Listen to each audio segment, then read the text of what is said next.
Hello! You're listening to Talking Utter Slot, the slot car podcast.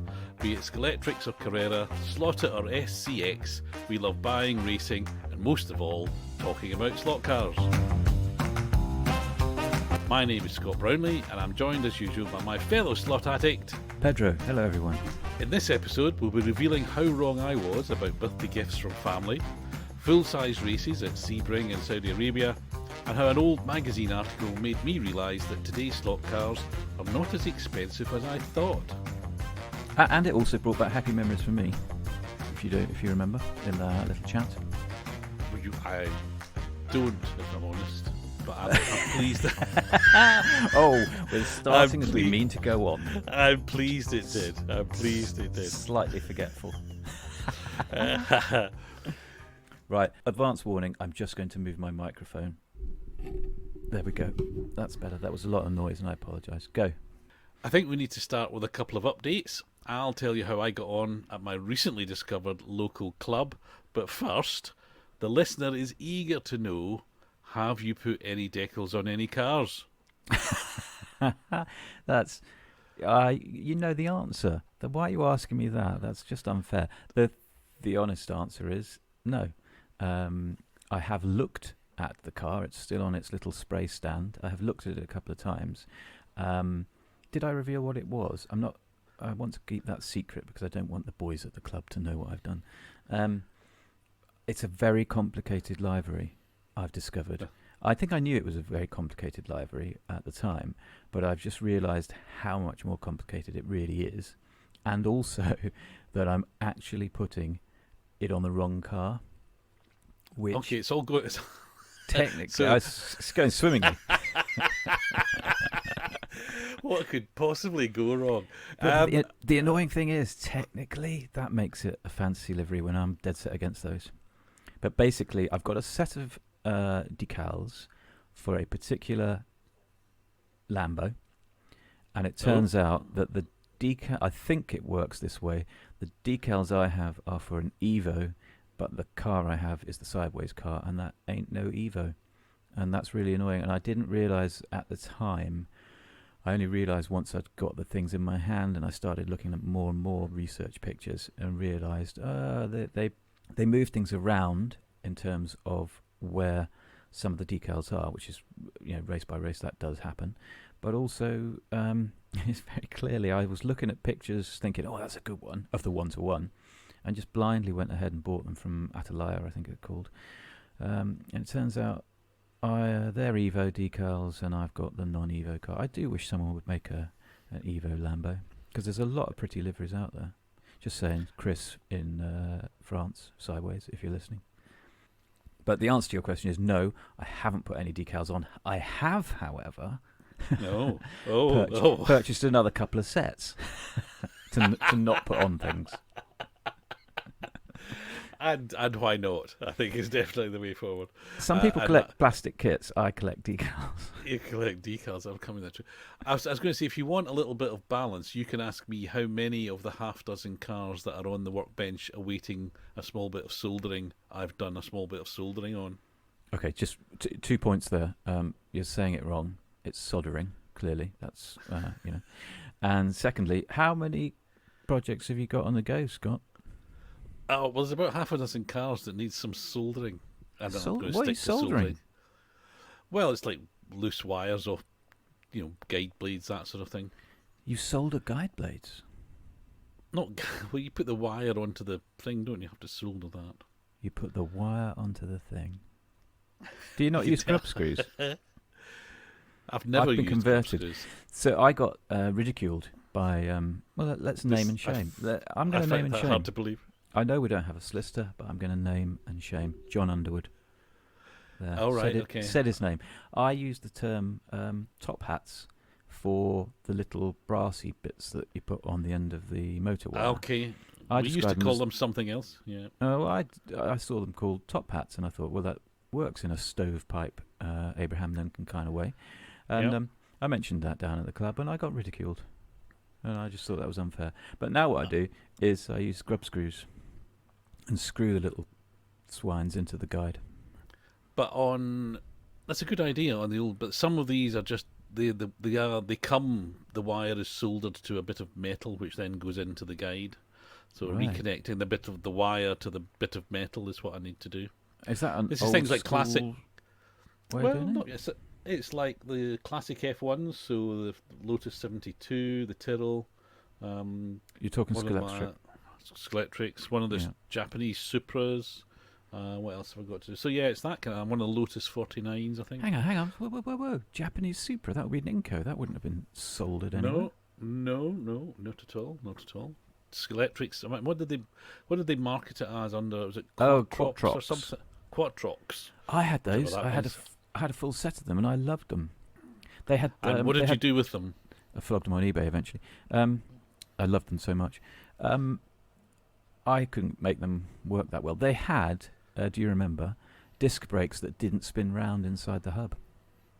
Their disc brakes were connected. They had a full-on kind of not servo system, but the disc brakes side to side were connected, so they didn't spin round in the hub. I do remember that now you So- mention it, yeah.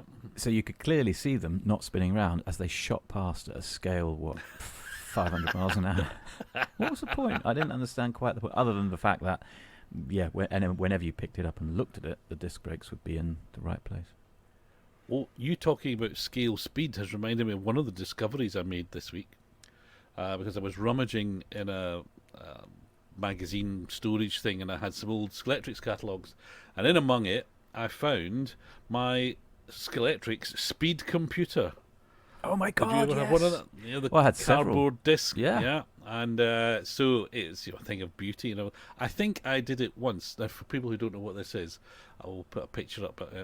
If you Google it, it was two pieces of cardboard held together with a little brass clip in the middle as a sort of hinge, and you had to count up the length of the lane using the handy diagram on the back of the speed computer, which gave you the length to 2 decimal places of every piece of track. And then you would time your lap, and then you would line these things up on the speed computer, and it would point to a scale, as in a full-size speed. And more often than not, it was something ridiculous like 300 miles an hour or something, because of course a toy car goes quite quickly. Anyway, you mentioning scale speeds, no, so I've got a number of things on the bench that need fixed, and what I go out to do is I think I could do that, or I could unscrew another car that does work from its box and just play with that one, which is what I guess what I do more often than not. Path of least resistance. Path of least resistance. That probably leads me to talking about things that arrived in the post, because we're both a year older than the last postcast, aren't we? It was true. only a week ago, but we've both had birthdays. And for the previous podcast, as a premise for us having our own slot car company and working out what we wanted, the starting off point was we said, well, birthday's coming up, and we seldom, I think we were careful, we said seldom, not never, get given slot cars as gifts. Well, my family clearly do listen to the podcast because they proved me wrong, because both my sister and my mother got me slot cars, which was great, and there were things that I wanted. This was Can I because I just told them interrupt you what I there? wanted. It's your mother. Don't you force her to listen to the podcast? No, if you Oh, I knew my thought you mother, did. there'd be no forcing. No, there'd be no forcing. No, I think she may force her friends and neighbours to listen to it. So that may be the other way around. If you look into the data, you can see where there's a consistent listener in the sort of the borders of Scotland, The Strathclyde area. and that's my mother. That's my mother. Anyway, so yeah, it was great. I got a Jägermeister van. The VW Skeletrics one, which is absolutely lovely. Can I just say, I'm happy that it's great for you, Scott, on your birthday, and that you were getting all these gifts, which you're now going to tell us all about, because I'm an orphan, Scott. I'm an orphan now, and I've played that card too often. But yeah, You have. my mum doesn't. She doesn't even speak to me from the grave. If she did, she'd probably say buy more slot cars. So I think you can. I'm not sure she would. Go on, sorry. You Go got a Jägermeister VW van. I got a Jägermeister van, which has got what I think are the most precarious wing mirrors on any slot car model. You mentioned that to me earlier. Yeah. Because they sort of stick it. I mean, it's quite tall and obviously quite heavy. I mean, it was something. It's over 100 grams. Is it really? It's quite a hefty little thing, yeah. And then Has it got a full interior? It's not a bus. It's got is a it? It's got a, this one's a van, so I don't know whether the bus ones have seats in, but it's just got a driver, and the dashboard and the steering wheel stuff's quite nicely done actually, for as much as you can see. It's nicely done. And the I got a Sierra. Now this was a good one. This was in, I thought this was sort of I want to say a sales section on a well-known slot car selling website, and it arrived with. Hang on, is that Amazon? No. Oh. No. Although you sometimes get slot cars. No, this is Pendle. But it arrived with a thing I'd heard about but never had, because I had about 10 years off slot cars. I fell from the path of righteousness and was buying diecast instead. There's a thing called a Apostate. Is it a PRC chassis? PCR? I think it's Some sort PCR. of which appears to be a Skeletrix made thing, because it's a Skeletrix branded package with Slot It on it. And I'm guessing, you'll know because you go racing, that this is so you can fit Slot It bits and then put those bits on that chassis under the body for the Skeletrix car. Is that? Yeah, you the clearly gist? were on the other side of the planet for a few years, weren't you? There was this kind of a link up, very brief. I don't know if it even lasted a year, between Skeletrix and Slot It, where they did, as you say, they made a chassis that would take Slot It components just dropped straight in. And I think a lot of us men of a certain age wish they had continued with it, but obviously the board at Hornby said, well, we're not making money on this, and why are we encouraging sales of other people's spares? Let's stop doing that. So they did, which is a crying shame. Is that a record from the meeting, or are you just supposing that was the reason? I mean, could it be that just nobody bought a separate? Yeah, and Sean I ended think up giving them away. I think the market for separate chassis for Skeletrix cars is quite small, you know.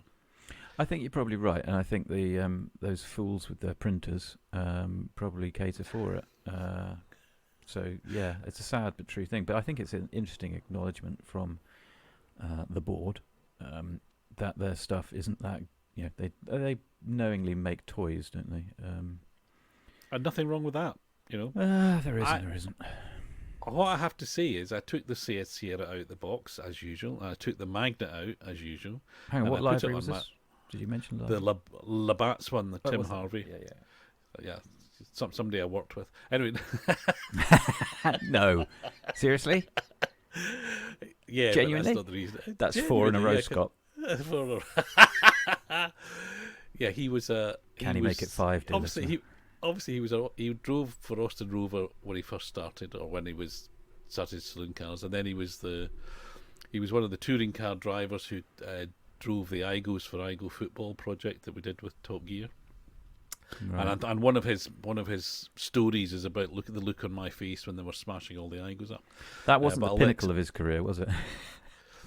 Well, I would beg to differ, but he probably would. No. Anyway, the point being, I took the Magnet out, put the Sierra on the track, drove it round, and it's lovely. It goes well. Yes, it slides a little bit, but that's what's nice about it. And I feel no need to change the tyres, the chassis, the gearing, the motor. It's got a green end on the motor. I know you messaged me about that, and I got excited on your behalf because I believe the green motors are better. That's what I replied to you. Is that you okay? Messaged me about it. I think they are hotter than other things. As I said to you, I got a Z4. Correct pronunciation there. I got a Z4 with a green motor in it, and I promptly whipped the motor out and put it in a 911 because I like the Z4, but I like my 911 more. Anyhow, your Labatt's and your discussion with me about PCRs and so on and so forth made me. How weak was I? How sulky was I that I hadn't had a birthday gift? That I promptly went out and added to an order of spares for Sean. I don't answer the phone. Pendle. They Labatt's from their sale list with a free PCR chassis, which I'm hoping will come, but there's some kind of problem with my credit card at the moment. But I'm looking forward to that. I'm not sure how to follow that up, really. Well, you could cast all sorts of aspersions. Is that the right word? You could cast all sorts of doubt on my financial standing, or indeed dodgy places. I would I've do been that. using my Well, credit card. my financial stand. This is why I was encouraging family to buy me slot cars, because I really shouldn't be buying them for myself. But just to complete the list, I got the SCX Barracuda, the silver one, which is new. Which I'm also jealous of. But essentially, I have got, because, as you remember, because we first got to know each other as we helped set up Slot Forum a million years ago, there was an anniversary gathering, and which I don't think you were at, unfortunately. No, you told me about this, and I thought, why wasn't I there? That's annoying. I can't remember. This was about, well, it's way back, so it must be at least 10, 11 years ago. Oh, easily and more than I've got a lime green SCX Cuda with a box which says 1 of 50 made specially for Slot Forum, blah, blah, blah, blah. So where's mine? I don't know. It's probably still in a bag in a Birmingham hotel. But as you know, I'm fearless in the sense that, collector's cars, I take them out the box, put them on the track, and whiz them round. Hallelujah. I'm with you. But this one, I haven't done. My hand has stayed somewhat. So, and I took it out and put it on the track beside the silver one, took a picture of it, and said these are effectively identical. The new one's got a different motor in it, but they're effectively identical, all bar the colour. And because of that colour, one of them is worth, 5 times the other one, which is crazy, really. But there you go. The lime green one being the valuable one. Well, in theory, you have to find somebody daft enough to want to pay hundreds of pounds for a car of a certain colour. So, Now, this wasn't scripted, and this isn't going to go well, but what was the name of the film where the dude has to drive all the way across America in a Cuda? And have I actually got that right? Is it he doesn't actually drive in a Cuda anyway? And he ends up driving it, spoiler alert, he ends up driving it into a bulldozer. Vanishing Point. Is it Vanishing Point? Vanishing Point. Well, was that a Cuda? I don't know. It's certainly that kind of car, whether it was a Cuda or not. Our American listener, if he's hung on, he'll know. I bet the American listener can let us know. The other movie, which is a similar sort of event, was the so bank robbers, lots of chasing through some Blues Brothers farmlandy stuff, and then they're about to get there's was it Crazy Larry and something? Dirty Mary, Crazy Larry. There you go. They were in a go faster car, weren't they? And it's at the end, they're just about to get away, and they drive into a train, I think. Sorry for all these plot spoilers for these movies. So, Dirty Harry, Crazy Larry, if that's the right way around, that was an important film for me as a pubescent teenager. Impressionable young lad. Susan George, I say no more. Probably, but Susan George just as well. Although it does lead me down a track. Oh, she could lead. Oh, I see what you mean. Yeah. Do you? Well, you don't have scenery for your. We don't really have a permanent drive. We don't have scenery, do you? I've got a lot of track. Most of it is under the sofa. But if I have mentioned to you, I have a cunning plan to make a small track on boards, and if there is scenery, there will just be grass, and that'll be it. Which is very disappointing. But you could get some Carrera pit girls. Really? Are they new, like anime figures? I find them a bit bizarre. Going back to the Quattrox, they came with a little anime figure, didn't they? Pit girl. Very bizarrely, only in Japan. When you bought the Skeletric version in Europe, it had the little indentation on the base for the figure to go in, but there was no figure. The figures were a Japan-only thing. I must have had Japan versions then of one or two of mine, because I had the Grid Girls. Well, I had a couple. And you sold them. Yeah, you sold for them. Good money. At the time. Actually, I'm sure they're a bit more now, but. Well, yeah, they're nice. They're nice models. I think they were. They were. File under too expensive to make sense because the amount of detail and stuff that went on them, probably. The reminds me, and I was talking to you this other day, there's a guy on Facebook, and I can't remember the name off the top of my head, Japanese chap, forgive me. Yeah. And he posts, it'll sound ridiculous, he takes his car to the track club in Tokyo, and he goes for lunch somewhere, and he stops by maybe a temple or the railway station or something sort of scenic in the city, and he does the most wonderful photographs of the car in the city, on the track, by his lunch, and he has a little description of what he had for lunch, and there's these lovely photographs of someone enjoying life and slot cars. But it's bizarre, Scott. I'm sorry. You sent me a picture. You sent me a link or something, and there was a picture of a bowl of soup with some chopsticks and a slot car beside it. It's like, what is going on here? It's lovely. It's really good. I part of it is I've been, one of the tracks he goes to is in a big multi-floor toy shop in Tokyo, which I've been to with work, and they've got a big wooden track. But they obviously run races like that. They're a club space in Japan is at a premium, so they run club races and stuff there as well. So that has a certain connection to it. Anyway, that's talking about Japanese stuff. The other, and finally, one thing I must just mention is that to complete my little set, I got a Mini, which is something I'd pre-ordered way back when. So this was a Christmas. BTCC. This was a birthday present to yourself. But well, yeah, probably last year. I can't remember when I ordered it. I mean, there was stuff that's taking a lot of time, and I was a little bit, is it going to be okay? It's going to be down, and yes, it's got a very fast motor in it, but I run it at 9 volts anyway. It's charming, I have to say. It is charming. Sorry, I was paying attention. Shakes his head. Did you say it's the Clubman one, the square front Mini? Richard Longman Mini 1275. Yeah, I don't know why. When they changed the Mini from the original Mini to the Clubman Mini, it still had a bizarre, sweet charm to it, I thought. I think some people were offended by the new front, but I think they're both quite sweet. And that car is quite a nice looker. But what did you find out about the motor? It's the thin, long one that goes far too fast. Yeah. Same thing that's in the Formula One cars, which Rubbish. They're a toy. It's meant to run with a magnet. I take the magnet out, turn the voltage down. It's great. So Didn't you also find that the motor comes out though? Well, it doesn't seem to be. Yeah, normally when the motor clips into the chassis, so even if the body's not on the motors, what seems to be the case is that you have to put the body and the interior on, and it holds the motor in place. I think that is outrageous. Well, it seems to work fine, but that's. Okay, sorry. So when you sent me a picture, I thought you were implying that the motor would be flapping around inside and just destroying teeth on the pinion, but the bodywork will hold it in place. The bodywork seems to hold everything. I mean, this thing is tiny, so yeah, I can imagine. There's not a lot of space in there anyway, but it seems to work quite fine. Hmm. Anyway, that's enough about my birthday, and I'm sorry you didn't get any slot cars. Yeah, we're only 20 minutes in, and we've just finished your birthday list. So well done, you, Scott. I say again, I'm technically an orphan. Technically, I'm not.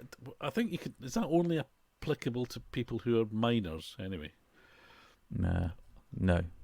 I'm claiming it. I am an orphan. My sister bought me something. We did have a deal that we wouldn't buy birthday presents, and lo and behold, as is her wont, she bought me a fleece. Bless her heart. She's a sweetie. There you go. But she would never go anywhere near Sean. I don't answer the telephone. Pendle's website. Well, I must confess, I led the jury, as it were, because I suggested to Mum that rather than a sweater, she get me a slot car. Didn't you? No, hang on, we're not having that. You actually provided links, didn't you? Well, no, I did better. I placed the order. I wasn't leaving anything to chance. No. So they will refund you in good time. So one of the sad things. Let's get philosophical here for a moment. Let's just tone it down. Let's get philosophical and deep here. We need some suitable music for this. Okay, I'll see if I can find a bed for this. Do you remember the old Radio 1 Simon What's-His-Face, Our Tune? Yeah. There was always some dreadfully traumatic thing, and it was the theme music. The theme music was forever associated, although neither of us can remember it. Anyhow, let's get philosophical. As you get older, as you age, as your primary school years in the playground turn to teenage years behind the bike shed smoking, don't you lament the end of the gift voucher in the birthday card? You used to get a lot of birthday cards in the post when you were a kid, and you'd open them up, and sure enough, Auntie Gertie had given you a £5 voucher for W.H. Smith's, and then Auntie V had given you a £5 voucher for W.H. Smith's, and these vouchers would stack up, and you'd feel loved. And then as you get older, and they all die off, and you're left an orphan, left as an orphan, not you're left an orphan. Here, look after this child. He has no parents. Suddenly all the vouchers disappear. Are we lamenting the loss of family or the loss of vouchers? I'm not sure. Can you be more specific? Well, Be careful how you ask. yeah, priorities. Which do I say? Well, Because, the loss of I felt the help, pain because of you the can loss still of the get vouchers. Yeah, you can still get No, vouchers. you can't get vouchers. You get these silly plastic cards, like little credit cards. It's not the same, Scott. Things were better in my day. Our day. Howdy. Oh, you're lumping me in now. I'm much older than you are. Oh, you don't escape. You're not that much older than me, are you? That was flattering for you, I thought. Oh. Well, as an orphan, I'll take that. I'm going to find a button that every time you say that, there's going to be some violin music. Plays. Oh, I'll Really, make a note. really- I'll make a note. Sort of violin music. Since Anyway. we now do music on the thing. Hopefully, Podcast. hopefully. I love our theme tune. It's great. Anyway, shifting from all of that, do you want to talk about real racing, or shall we not bother? What? Sebring? Sebring, F1. Are you excited that, as we speak, Fernando Alonso is on the front row of the Grand Prix? I genuinely am excited for Fernando. So I have a complicated story. I have a mate in India who I exchange messages with on a Grand Prix weekend, and I was saying to him, Perez, I hope he is allowed to race and win one, and that they don't just say, try and part the waters to let Max through, which seems to be kind of the Red Bull way. But I'm also hopeful that Alonso can hold on to his place. He seems to be talking it down that he won't be able to challenge Sergio. But I at least hope he can hang on to his second place. And wouldn't it just be... I would be delighted for Alonso. I know a lot of people don't like him, but I would be delighted for him if he managed to bag a win in this year. It would be such an excellent story. Would he be the oldest F1 winner? What is he? He's 41. Maybe. I doubt that very much. No, probably Fangio was probably a bit older. Yeah, he was probably about your age.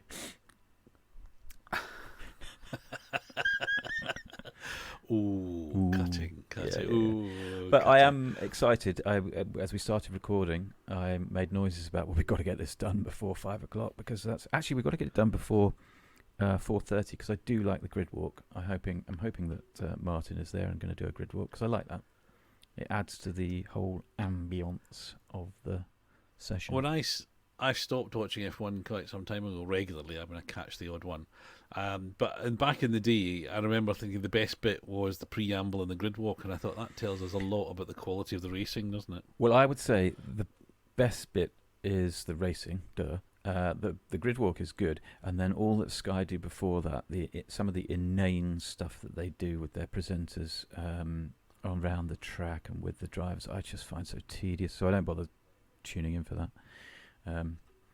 There you go. I don't understand why they have to dumb it all down and make it so... well, they do, because they're trying to appeal to a wider audience, but nobody sits there when the FA Cup starts and says, okay, so here's how the offside rule works, but we have to go through all sorts of stuff with Grand Prix, or we used to. Maybe we don't so much now, but... that hasn't the Netflix thing helped with that one, hasn't it? It brought in all the new people. Educated the masses, yeah. And that program alone is why I am frequently hovering over the buy now button with a Netflix subscription. I still, I'm going to end up having a Netflix subscription just to watch that and then cancelling. Okay, I signed up to watch Stranger Things and never cancelled. But before we go down that path, it's a shame, or well, perhaps a point of discussion, given that Drive to Survive, I think it's called. I think that's called, has done wonders for the popularity of Formula One, particularly in America. Would we say that Hornby, A Model World, is doing anything for the popularity of Scalextric? I don't think there's anything there to discuss. Sorry, you were going to say what? You're going to say yes. Well, no, I was going to say, I imagine in its way it probably is, actually. I mean, it probably, even if it just reminds people, I know it's predominantly about the trains, isn't it? And, Choo-choos. Which is great, because that's the name of the company and all that. I have yet to tune into this second series. I haven't watched one of the second series yet. Yeah, I mean, I was in a previous life when I had got paid to do these sort of things. I would have always cautioned against having a behind-the-scenes documentary, but in my day, they tended to be looking for problems that they wanted to make excitement out of. These days, in this kind of program, is one extended kind of advert. I mean, I think it's substantially more scripted than our podcast. Wouldn't be difficult. I was going to say, that wouldn't take much, would it? I realise. I realise. Having said I haven't watched one of the series, I have watched one of the series. Isn't that just like me to say something and then go, "Oh, hang on, let me correct myself"? I watched one that was all about the little TT Flying Scotsman, which I found quite interesting, and almost. Well, it did. It sent me to Tinternet to see how much TT scale Flying Scotsman might be, because I thought, well, I could just set up a little oval of track and the smaller scale, so it wouldn't take up much space. And I discovered that it's a couple £100, 160 quid for one loco. Oh, blimey, Riley!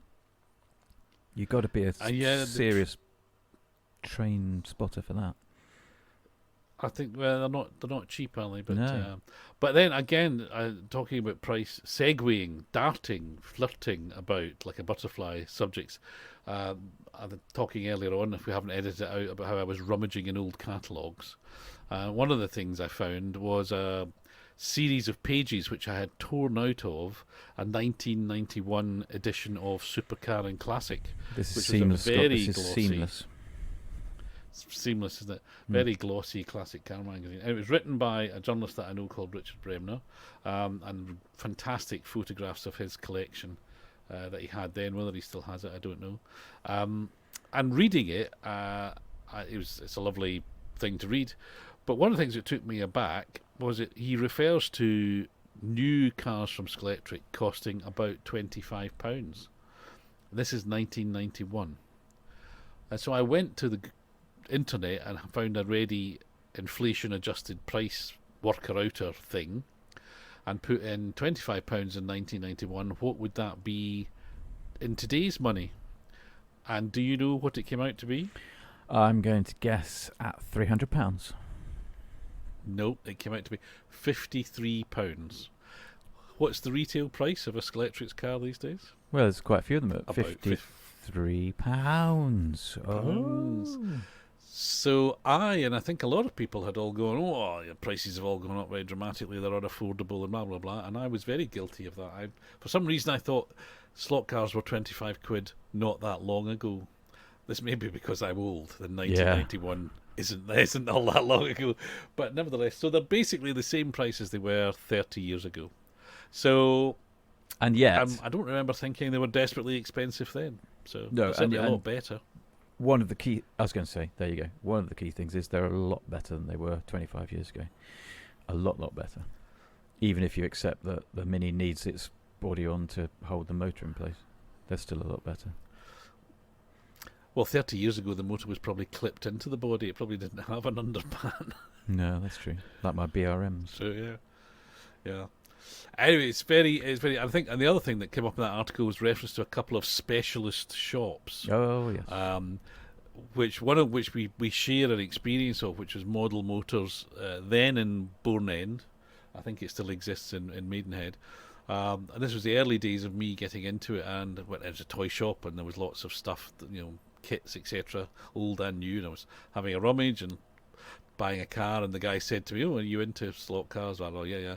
And sort of there was a kind of slightly, espionage wink, and he invited me into a small back room. Hang on, which Scott. was lined. You are in a specialist retailer. Specialist shop. And, specialist retailer. And the proprietor says, "Would you like to come round the back, sir?" Yeah. Be careful, and Scott. There's a small room which had shelves and shelves of what we came to know as SCX cars, because at the time, of course, they couldn't be imported officially into the UK. Anyway, I was very excited, very wide-eyed, and there was a BMW M3 which I instantly bought, and it felt especially special because it was sort of secret and illicit. So there you go. But you, it turns out, you also used the same shop. Yeah, you put that article in a space for me to share, and I had a little read of it, and then you pointed out that it talked about Model Motors, and I thought, I know Model Motors. So back in the day when I was living over in Bourne End, Buckinghamshire, Model Motors was on the parade there, And I one day just innocently went in, because it was no offence to the fellow, but it wasn't the tidiest of shops. It wasn't the most kind of professional of emporiums. But I stumbled in, possibly just on the pretext of looking at some die-casts, because he always was into die-casts. And at that time, the SCX had made its way out from the back room onto the main shelves, and it wasn't top shelf stuff. It was there, precariously balanced along all the homemade shelving that Mike, I believe his name is Mike Savage, I want to call him, I think that was his name, was Ninko. There was some Ninko stuff, and I bought a Ninko McLaren F1 GTR in the Ueno Clinic livery, and he told me about the Maidenhead, or it might have been called the Hurley Slot Car Club. And I went down thinking, I'm going to blow all these boys away because they've got Scalextrics and I've got this incredible piece of technology, the Ninko McLaren F1 GTR, no clinic livery. And so I rocked up, and I fairly had my backside handed to me on a plate because I was rubbish and they were all very good at this big track that they ran. But it was happy memories. I ended up going there for many years. The Oxford Club actually is a descendant of theirs, because when they lost the gig to hold the club at the cricket club, we put the plexi track into storage, and when I moved over here it came out of storage, and it was the track we used for the Oxford Scalextrics Club for quite some time, for a good few years before we switched to Ninko. And I also, as Fantastic. I told you, when Mike moved more into the diecasts back in the days when I was a vaguely competent front-end developer, I put together a website for him to flog his mini champs on. So that one article had me right the way down memory lane. It's great, isn't it?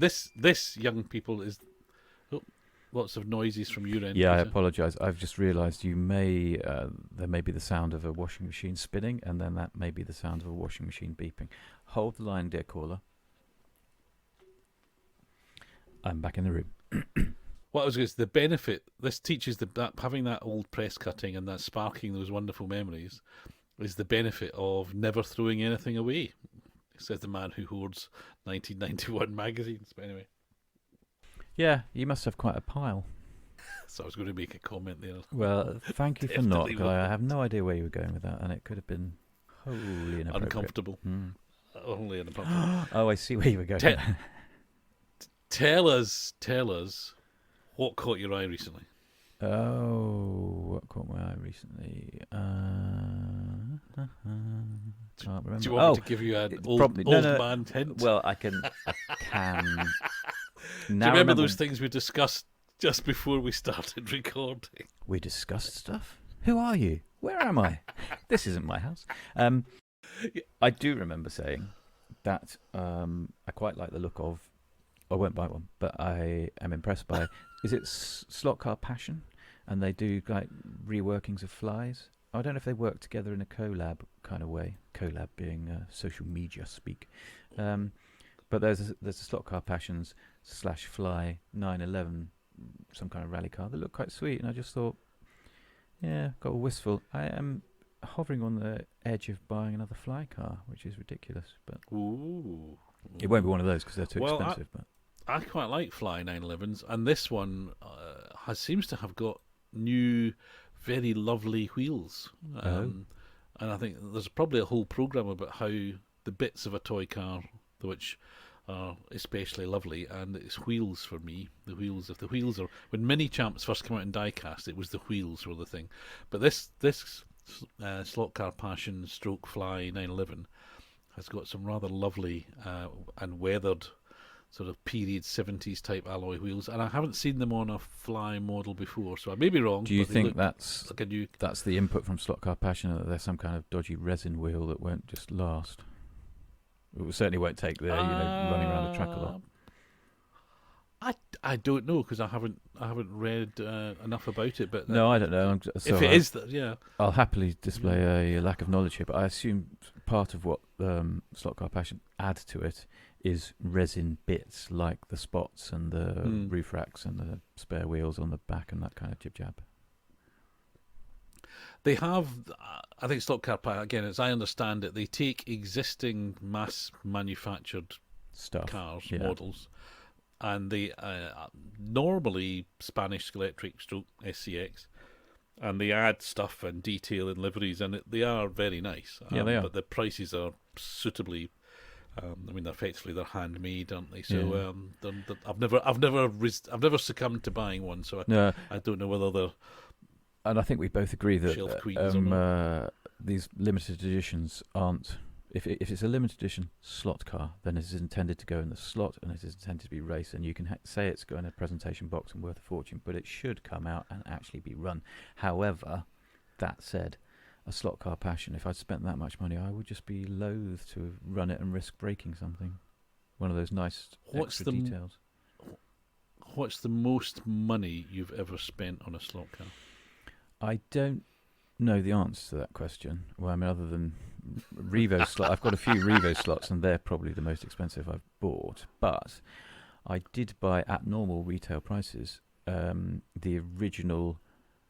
I don't know which is 956962 slotted Newman livery Senna car, which was in a box and very nice. And I ran it, and probably that John Underwood. Let's blame everything on him. He probably said, you shouldn't have run that, that's worth a fortune. And it probably was, or would have, as it turned out, it became worth a fortune. But I wasn't, it came in a fancy box. So what? It was a nice livery, and I wanted to run it, so I did. Okay. I think No, also I think I had a Van Squish, as I like to call them. I had a Van Squish JPS, which I ran. And those go on eBay for about... Sorry, they get listed at about 150 quid. I don't know whether they go for more or actually achieve the 150 quid, but I know they go for silly money. And I ran mine and destroyed the diff. Funnily enough, well, I think every time you ran one, this was one of my number. We raced them at the club, and it was the magnets and stuff. I think the benefit of whipping the magnet out, which I normally do, is of course it put less strain on the rather delicate differential. But those are interesting, aren't they? Because when I remember when they came out, they were oversized. Yep. They weren't particularly detailed. The diffs used to break. Yep. I remember them being discounted to buy them, so that's probably why I've got a few. And now, so effectively, it was a failure. I mean, they were not a success. I don't think. In commercial were sense, they not? Whoever was making them at the time. Well, were they not? Well, I can't presume because they. Sorry, I'll say it again. Were they not? Some kind of spin-off of Flycar Model. Flycar Model have just had so many offshoots and sub-companies, but I thought they were something to do with Fly. And that just could be me pointing the finger without any evidence. I think that one, I don't have any proof that you're wrong, but it doesn't sound right. Because one of the things about Fly... One of the things about Fly is they wouldn't have... You can argue about how scale accurate they are, but I don't think they would have got them that big. The Vanquish cars were, they were pretty big, weren't they? But wasn't that in order to incorporate it's just that part the diff? They had to be bigger because there's a bubbly old diff in the back. So we told ourselves. I mean, whether that was true or not, I don't know. And but I just find it fascinating. Things which are a failure end up being the more expensive once it starts to getting collecting them. But there you go. Sweet irony in that. The other thing that caught my eye and that tempts me is I think I sent you a link. I'm so anti. I'm like incandescent with rage at the Thunderslot Mustang. I just don't get that thing. Okay. Whatever. Move on. The McLaren, they've just announced a couple of McLarens, and I quite like the blue one. Can't remember who drives it. I think it was a Fuji race, and it looks quite sweet. And I'm quite happy with my T70 Spider. I'm more than quite happy. I can't race it against anything else because of the way the club works, but I really like it. I do really like it. So I thought I might get another one.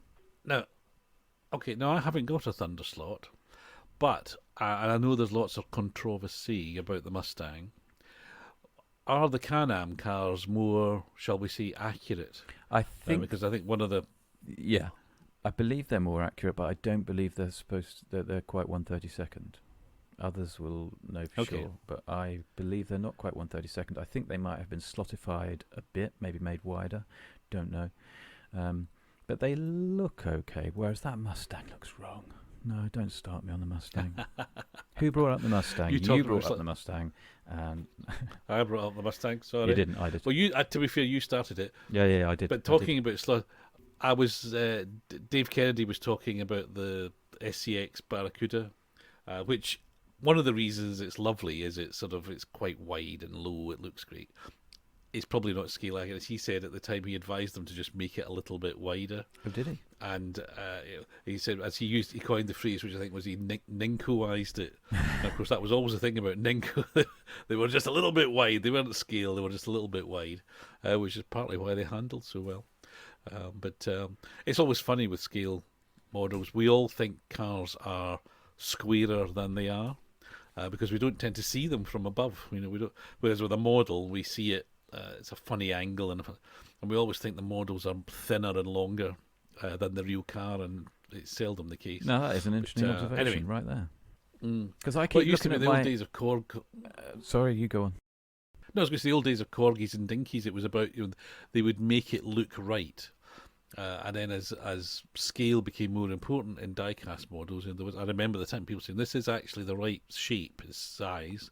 It's just that you've got to get used to seeing it that way. So the transition from toys to models, I guess. So I've been looking a lot. This sounds weird. I've been looking a lot at my Bastos because every time I look at it, I appreciate it. Never a bad thing to do. I appreciate it more and more. Absolutely, I think it's a thing of beauty. And is it because it's red? Is that why you like it most? Because it's the right red. No, it's the SD one. Just always. It was the space age future to me. I mean, my dad drove Austin Maxes, for God's sakes. The Rover SD1 was just like, whoa, that looked like luxury. Had a V8, or some of them had a V8. It looked like luxury. It looked like the future because it was sort of it was an edgy design. I always loved them, and now I've got this Bastos one. I like it a lot, not the least because it got a podium in its first outing. I'll say no more than that. A podium on its first outing. Okay, it was a 3-horse race, but it got the second place, so that's good. All right, so it wasn't last. That's no, it wasn't last. Oh, that's good. What defeated it? If I can, what was faster? Almost certainly, I was being foolish, as is my wont, and it was Scalextrics in lines, so it was probably an AMG GT3. They're the dogs. What's it's down at the club, but I thought, no, I have to race this thing. It's a beautiful thing, and others need to see it. And so I showed it to them, and it got second place. Anyway, my point is, so I've been looking at it a lot, and I put it beside the XJS, and the XJS just looks wrong beside it. But I'm sure somebody measured it up and said, no, that's a pretty good scale thing. But it just looks wrong beside the SD1, which I also believe to be quite an accurate scale model. So I don't get that. I think, I mean, like you, I believe, what we're talking about a minute ago, real cars are never quite the dimensions we think they are because of the way we perceive them.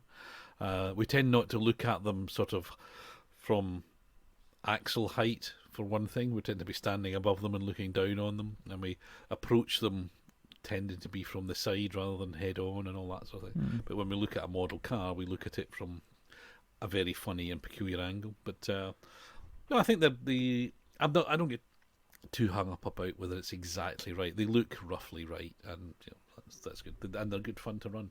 I mean, I put the Mini beside the Rover, and it's very small, and the Rover is very big. So that seems about right. Yeah, that seems about right. That looked right. Against the XGS, it looks wrong. Repeat that photo for me.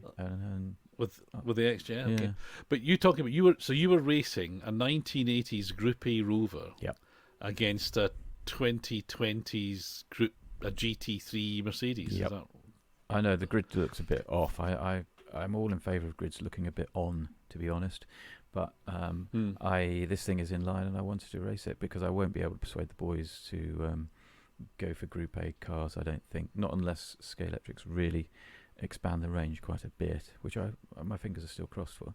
That Volvo 240T, come on, Simon, you know you want to. Well, we had. Did you see his comment about our? For those who haven't listened, we did a show about what we'd make if we ran our own slot company, and Simon, who is the product manager at Scalextrics, let's just say he's not offering us any consultancy contracts. anytime soon. Well, he's a fool. He's a fool. I've said it before. I think he. I wouldn't go that far. I'll say he maybe just needs some convincing. Yep. Maybe if you gave him his money back, that sort of thing. Well, that's ransom money. I'm holding that. You're holding that ransom. Oh well, that's fair enough. But no, it's in the. I say I went to my local. I discovered there was a slot car club only 6 miles away from me, which I think I didn't know about. But anyway, I went along a week or so ago for the evening. So hello, the chaps at Ifold Slot Car Club, if you're listening to me. Thank you you were very welcoming, hospitable. Paint a picture, village hall, build the track up, take the track down at the end of the evening. Classic thing. At first, I think for anything I've been to, it was 2 lanes, so rather than 4 lane or 6 as some of the ones are. And of course, that kind of restricts how many races you can get through. But what they do, they have it's not really a handicapping system, but you set a time with the cars you bring, and they're in kind of rough periods. And then they try and match driver-car pairings, which are broadly equal.